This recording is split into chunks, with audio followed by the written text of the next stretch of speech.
Budget सत्र के दौरान सदन में प्रेमचंद अग्रवाल के बयान से उपजे विवाद से नेताओं का आचरण ठीक रखने का एक बड़ा सबक होगा। इस मामले का भविष्य में आखिर क्या प्रभाव पड़ेगा, इस पर देखिए ये रिपोर्ट। उत्तराखंड विधानसभा बजट सत्र के दौरान सदन के भीतर से उपजा प्रकरण अभी भी प्रदेश के तमाम क्षेत्रों में बड़ा मुद्दा बना हुआ है, जबकि इस प्रकरण के मुख्य सूत्रधार प्रेमचंद अग्रवाल ने मंत्री पद से इस्तीफा दे दिया। बावजूद इसके उत्तराखंड में तमाम सामाजिक संगठन अभी भी इसे एक बड़ा मुद्दा बनाकर जीवित रखे हुए हैं, जिसके चलते प्रदेश में एक बड़ा सवाल यही बना हुआ है कि आखिरकार प्रेमचंद अग्रवाल के इस्तीफा देने के बाद ये मुद्दा शांत होता दिखाई क्यों नहीं दे रहा। अगर ये मुद्दा ऐसे ही बरकरार रहा तो ये भविष्य के लिहाज से काफी खतरनाक साबित हो सकता है।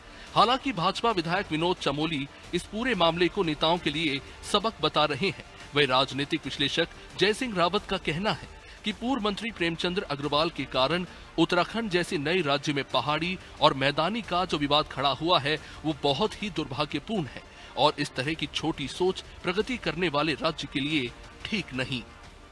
उत्तराखंड के कैबिनेट मंत्री जो अब इस्तीफा दे चुके हैं, जिनको हटा दिया गया है, के कारण इस राज्य में, इस नए राज्य में एक पहाड़ी और मैदानी का जो विवाद खड़ा हुआ है बहुत दुर्भाग्यपूर्ण है।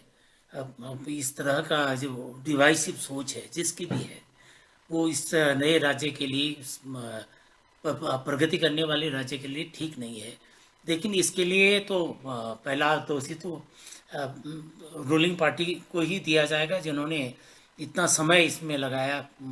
पहले डिफेंड करते रहे प्रेमचंद अग्रवाल को, उनकी तरफ से ये गलती हुई है, भारतीय जनता पार्टी की तरफ से गलती हुई है, सरकार में बैठे लोगों की तरफ से गलती हुई है, तो ये पहली जिम्मेदारी उनकी है, इसको पैसिफाई करें। तो वही इस पूरे मामले पर कांग्रेस के प्रदेश उपाध्यक्ष सूर्यकांत धस्माना ने कहा कि यह मामला और ज्यादा आगे बढ़ेगा क्योंकि इस प्रकरण को भाजपा पोषित कर रही है। मंत्री के इस्तीफे के साथ ही भाजपा ने ये शगुफा छोड़ दिया कि ये प्रकरण और आगे बढ़ेगा। साथ ही कहा कि राज्य की सेहत के लिए हर वह मुद्दा खतरनाक है जो जनता में विभाजन पैदा करता है। ये तो एक कैंसर की बीमारी की तरह भारतीय जनता पार्टी इसको पोषित कर रही है, इसको हवा दे रही है। इसको बजाय उसको कीमोथेरेपी करने के, बजाय उसको उसकी सर्जरी करके हटाने के, इन्होंने तो उस बीमारी को बढ़ाने का काम कर दिया। इन्होंने तो ये ऐसा एक शगुफा छोड़ दिया जिससे लगता है कि राज्य में ये बीमारी आगे बढ़ेगी। राज्य की सेहत के लिए हर वो मुद्दा खतरनाक है जो जनता में विभाजन पैदा करता है। हालांकि बीजेपी विधायक विनोद चमोली का कहना है कि प्रेमचंद अग्रवाल की इस्तीफा देने के बाद अब इस मामले में कमी आनी चाहिए। ये उस तरह का विवाद नहीं जिस तरह का विवाद इसे बताया जा रहा है, क्योंकि कुछ विरोधी हैं जो इसमें राजनीति का रास्ता तलाश रहे हैं। हालांकि ये पूरा प्रकरण सभी राजनेताओं के लिए एक सबक होगा कि एक छोटी सी बात कहने से बहुत बड़ा नुकसान हो सकता है। लिहाजा लोग इस मामले से सबक लेते हुए भविष्य में अपना आचरण ठीक रखेंगे। मेरे हिसाब से तो कमी आनी चाहिए और ये विवाद जिस तरह से बनाया जा रहा है, देखिए ये इस तरह का विवाद है नहीं। कुछ विरोधी हैं जो उसमें से राजनीति का रास्ता तलाश रहे हैं, लेकिन ये विवाद पहाड़ मैदान जैसा कोई विवाद नहीं है।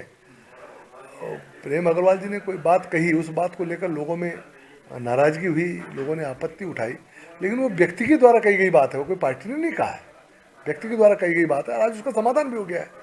देखिए मेरा ये मानना, ये सबक होगा सभी राजनेताओं के लिए, जनप्रतिनिधियों के लिए सबक होगा कि एक बहुत छोटी सी बात, गलत बात कहने से कितना बड़ा नुकसान हो सकता है, कितना बड़ा माहौल बन सकता है। ये एक सबक होगा और इससे लोग सबक लेते हुए आगे अपना आचरण ठीक रखेंगे, ऐसा मेरा मानना है। देवभूमि उत्तराखंड की शांत फिजाओं में भले ही इन दिनों सियासी तापमान बढ़ रहा हो, बावजूद इसके उम्मीद की जा रही है कि प्रेमचंद प्रकरण के बाद इस तरह का दूसरा कोई विवाद सामने नहीं आएगा। देहरादून से सोनू सिंह की रिपोर्ट।